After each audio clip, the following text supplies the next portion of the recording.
Olá, estudante! Seja bem-vindo ao programa Se Liga na Educação. Começamos agora com a nossa aula de Física, comigo, professora Suzana Apolinário, e quem me acompanha hoje é o intérprete Heron. Muito obrigada, Heron. Então, vamos começar.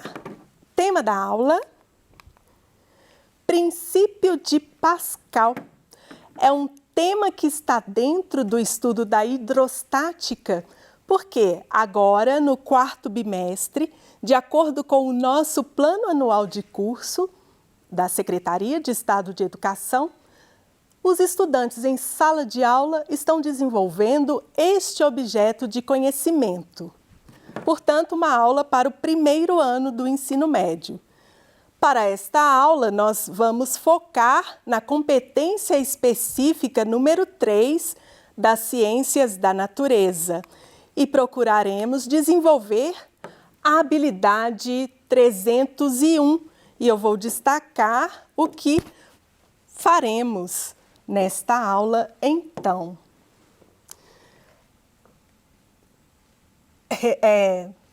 Empregar instrumentos de medição, representar, interpretar modelos explicativos, dados ou resultados experimentais. Então, de acordo aí com esta habilidade.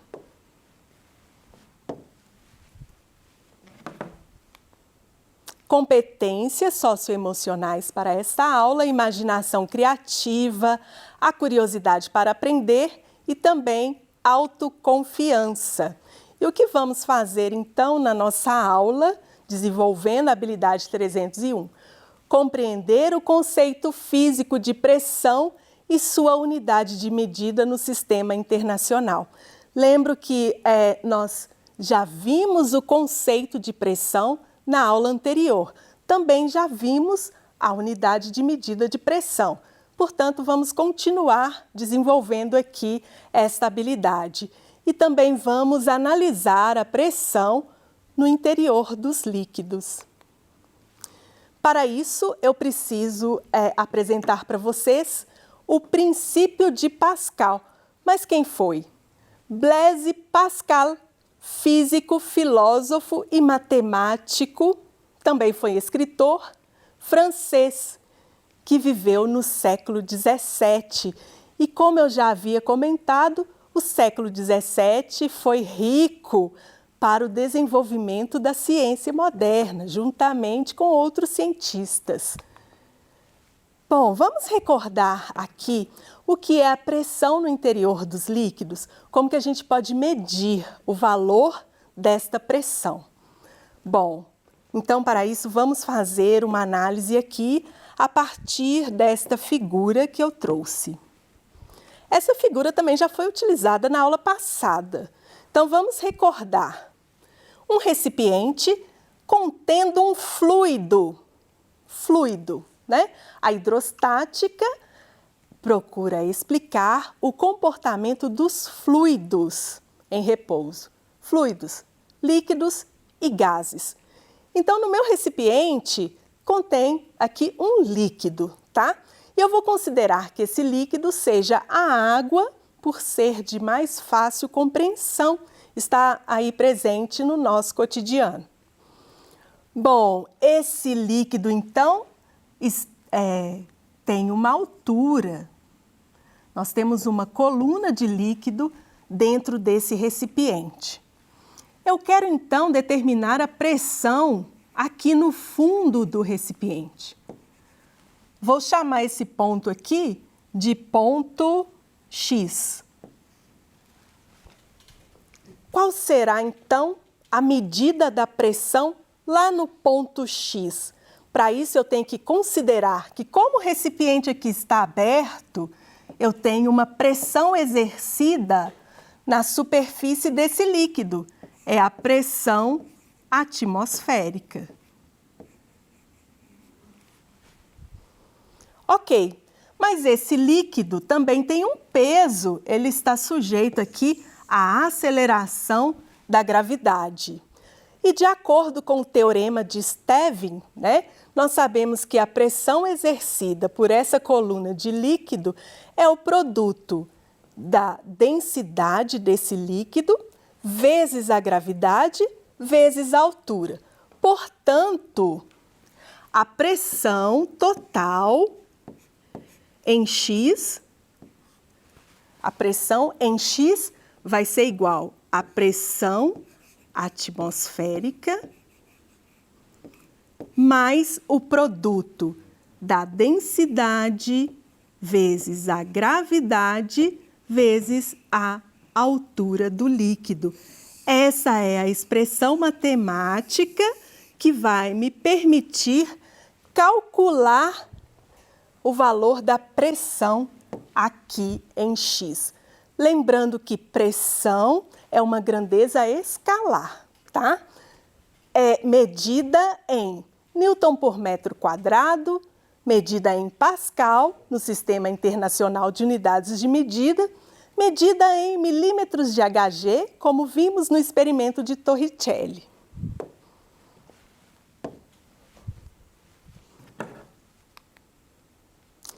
Agora, na figura anterior, eu determinei ali o valor da pressão em um único ponto no líquido. Mas, como que ocorre a variação da pressão em um líquido? Bom, vamos entender o seguinte. Eu tenho aqui um recipiente, vou sinalizar aqui para você entender melhor. Um recipiente contendo um fluido. Veja aqui, ó, nessa parte toda aqui está preenchida por um fluido. Vamos considerar ainda que seja a água, tá? Bom, isso aqui é chamado de um pistão, né? Veja só, está sendo exercida aqui uma força. Vou colocar aqui, sinalizando que esse vetor vermelho é uma força que está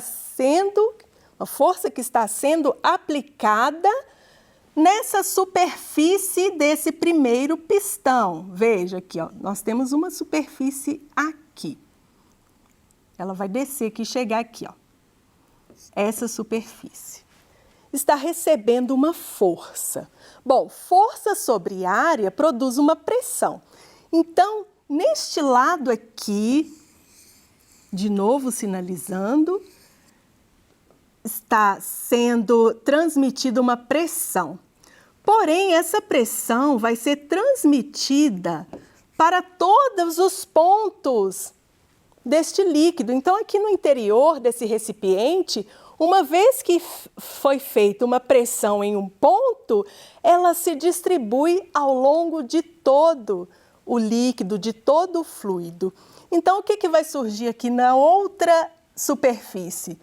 Também uma pressão, uma força para cima. Vou chamar de força 2. Essa aqui eu vou chamar de força 1. Então, uma força aplicada em uma extremidade e essa força vai surgir lá na outra extremidade porque a pressão foi transmitida ao longo de todo esse fluido. Porém, essa pressão se transmite de uma maneira específica, tá? Ela se transmite obedecendo lei. E essa lei nos diz que a pressão exercida em um ponto, ela se distribui igualmente a todos os pontos do líquido, certo? Então, nós vamos ver uma simulação para mostrar a variação da pressão nos líquidos. Vem aqui comigo. Bom, vou usar o simulador. O que esse simulador está me mostrando? Um sistema chamado vasos comunicantes. O que são vasos comunicantes? Então, tem um recipiente que está interligado a um segundo recipiente. Eles se comunicam, por isso chamam vasos comunicantes. Bom, o que o princípio de Pascal nos diz é o seguinte: a pressão exercida em um ponto se distribui igualmente por todos os pontos do líquido. E é isso que nós vamos ver aqui agora. Então, veja, eu tenho aqui várias profundidades. 1 metro, 2 metros, lá no fundo 3 metros de profundidade. Vou medir a pressão a 1 metro aqui, ó, no primeiro vaso aqui.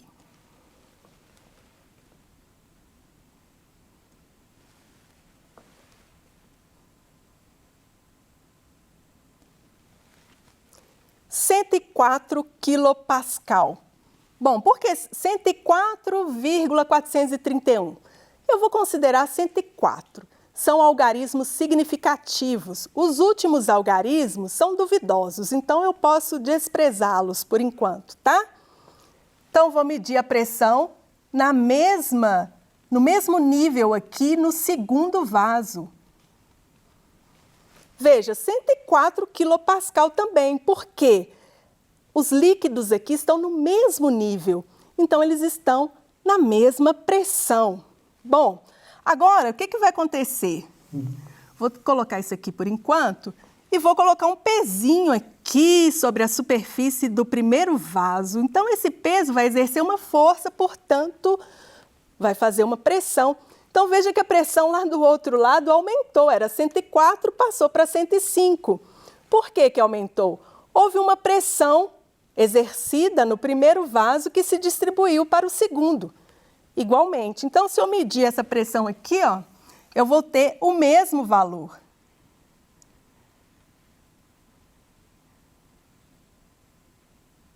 Deixa eu colocar isso, no mesmo nível, a mesma pressão. Isso mostra que a pressão se distribui igualmente no interior do líquido. Vou mudar o líquido. Agora era água, agora eu vou colocar para mel. Vamos medir a pressão. Lembra que no início era 104 pascal? Agora eu estou colocando outro líquido. Aqui, ó, a 1 metro,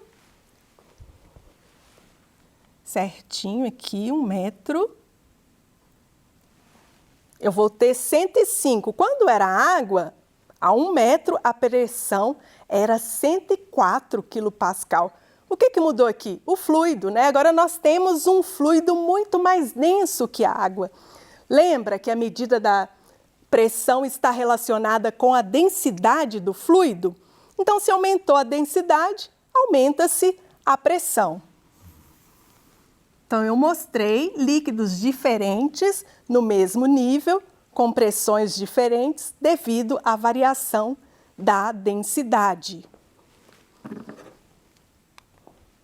Então, esse é o princípio de Pascal. Leia comigo. Se um ponto qualquer de um líquido homogêneo e incompreensível em equilíbrio sofre uma variação de pressão ΔP, esse símbolo aqui ΔP significa variação de pressão, tá? Todos os pontos desse líquido serão submetidos a essa mesma variação. Esse é o princípio de Pascal e tem aplicações. Então, vamos ver aqui. Vou sinalizar também para você acompanhar e compreender. Então, vejamos. Vasos comunicantes, 2 recipientes que se comunicam, então, completamente aqui preenchidos por líquido. Eu tenho desse lado uma área que eu chamei de área 1. Do outro lado, observe uma área 2 maior que a área 1. Bom, eu vou exercer uma força F1 sobre a área 1. Então, esse vetor aqui está me mostrando essa força exercida. Bom, força sobre área me dá uma pressão. Então, eu tenho aqui em 1 uma pressão de F1 sobre A1. E o que vai surgir lá em A2? uma força também. Mas veja, uma força F2 maior que F1. Por que que isso acontece? A pressão aqui em área 1 é igual à pressão em área 2, de acordo com o princípio de Pascal. Então, nós temos essa igualdade. Mas como as áreas são diferentes, as forças serão diferentes para manter essa constante, essa igualdade das pressões. Então, logo, se a área 2 é maior, a força F2 que surge em 2 vai ser maior. Aqui eu tenho um multiplicador de forças. A aplicação para isso é a prensa hidráulica. Bom, outra aplicação é o elevador hidráulico. Então, veja, uma força aplicada em área 1 faz surgir uma força aplicada em área 2. Aqui é 1, vou fazer essa correção aqui agora. Aqui é 1. Então, a força 1, aplicada na área 1, faz uma pressão que será distribuída. Essa pressão é igual, então surge aqui uma força F2 maior. Então, com uma pequena força de um lado, você consegue elevar um corpo de massa muito maior lá do outro lado, multiplicador de forças. Vamos ver uma aplicação para isso aí na questão do Enem. Antes eu tenho que mostrar que o freio a disco também funciona com base nesse mesmo princípio. Líquido que vai sofrer uma pressão, essa pressão será então distribuída, fazendo fechar aqui o rotor, fazendo parar então as rodas de um carro. Freio a disco. Tem uma questão que caiu na prova do Enem de 2013. Vamos ler. Considere um elevador hidráulico cuja área da cabeça do pistão seja 5 vezes maior do que a área da tubulação que sai da bomba. Desprezando o atrito, considerando uma aceleração gravitacional de 10 metros por segundo ao quadrado, deseja-se elevar uma pessoa de 65 quilogramas em uma cadeira de rodas de 15 quilogramas sobre uma plataforma de 20 quilogramas. Então, vamos ver essa situação ilustrada, tá? Bom, qual deve ser a força exercida pelo motor da bomba sobre o fluido para que a pessoa seja elevada com velocidade constante? Então, surge aqui o termo velocidade constante, que é uma informação importante. Isso significa que a força exercida sobre a área tem que ser igual ao peso da pessoa para equilibrar a força aí e ter a situação com velocidade constante. Então, vamos fazer as contas aqui, porque é o seguinte, ó, o que ele está querendo saber? Qual deve ser a força? Então, nós vamos calcular a força exercida pelo motor da bomba. Essa força aqui que eu quero calcular para fazer a pessoa de 65 quilogramas se elevar aqui na plataforma. Então, vamos fazer os cálculos, né? Vou voltar aqui para pegar os dados com os valores.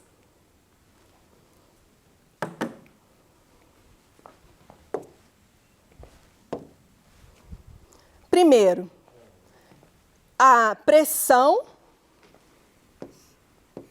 em 1 tem que ser igual à pressão em 2.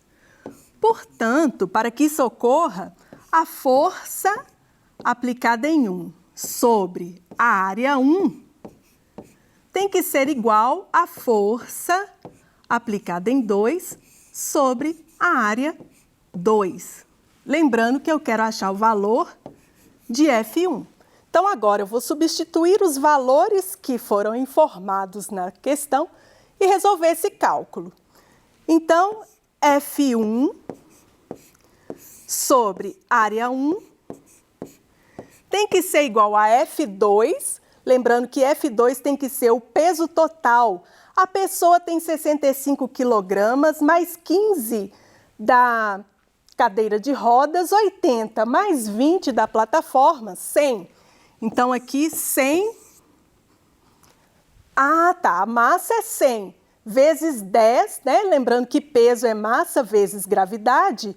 Então, vou ter uma força total de 1000 newtons. Sobre uma área 5 vezes maior que a área 1. Então, resolvendo aqui, eu consigo encontrar o valor que eu estou procurando. Corto A1 com A1. Eu vou ter que 5F1 é igual a 1000 newtons. Portanto, F1 vai ser 1000 dividido por 5, que dá, então, 200 newtons. Certo? Então, encontramos aí o valor da força F1. É preciso fazer uma força de 200 newtons para elevar um sistema de 1000 newtons.